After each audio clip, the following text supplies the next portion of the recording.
tar is coming out of the steering wheel in certain spots. But clean it up until it's gone, and if the casing loosens up, then we'll replace it all. Rebuilt this gauge cluster. 2 miles on it.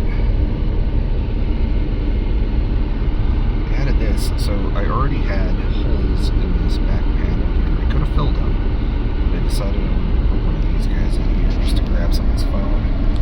And then I replaced the radio.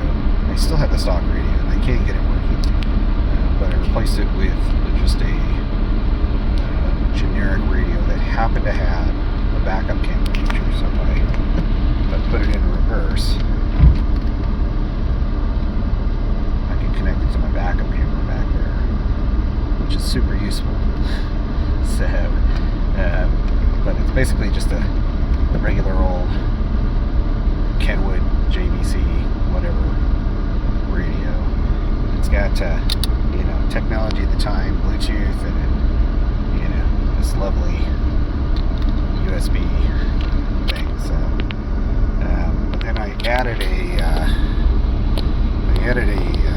3D printed bezel that was cut to size, basically, to fit in there, and I glued it with a glue that I could remove at some point to the front of this bezel, so it's glued all the way around the 3D print, and then it's all set up to just kind of sit in there. And I can try to see if we can take this guy off of here. Yeah, it doesn't really want to. It's just in there nice and tight. So you can't actually lift it out of there. So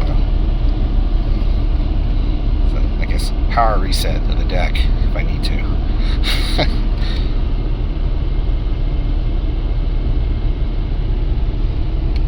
Alright. Yeah, I mean, it's a 92. I got everything working on it. The only kind of futzy things that are still a little annoying is the driver's side window switch. If you push it too far, it rocks just a little bit where it disconnects from the ground on the back plane. And I pulled this whole switch assembly out, and I could not figure out a way to disassemble that switch assembly without just completely destroying it, because I think really it was like a one-shot deal when they put this thing together, and you need all the backing and everything to hold it in place on the door so it doesn't flex into the door and stuff. So yeah, I don't think you can tell if I'm showing you the right thing. Yeah, this guy right here. So and then I went through all these vents, and on each one of these vents I replaced the felt. I cleaned everything really well, so I pulled this all off. The dash was basically completely apart. Fixed all the warning lights and the shift indicators, and that's an old fog light switch, and I have a new switch assembly with the factory fog lights that'll eventually go in here once I figure out which ones I want to use and stuff. And the only thing that still doesn't work on this thing is cruise control. And honestly, I couldn't tell you why. Just I've been able to fix everything else, but cruise control has been one of those things where I haven't spent a ton of time troubleshooting, but it seems like it's just not getting signals. But at some point I'll fix it.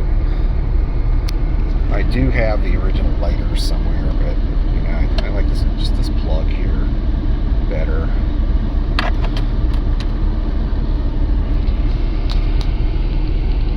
But maybe I'll put a Chrysler lighter in here at some point. I don't know. The original back end. Yeah.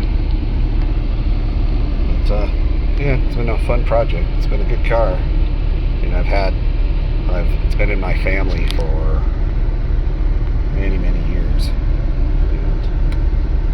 And like I said, everything works on it. Just all the windows. And the windows are clear. guess the only other thing that I'd seen is for whatever reason this latch mechanism is really tight, and I think I need to take the whole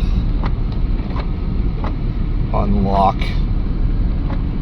and latch assembly, the unlocker and the latch assembly, and that whole thing just needs to come out.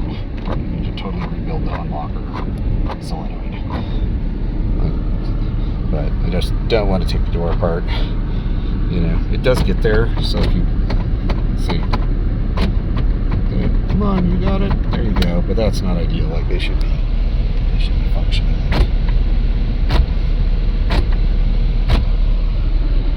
So, alrighty, peace.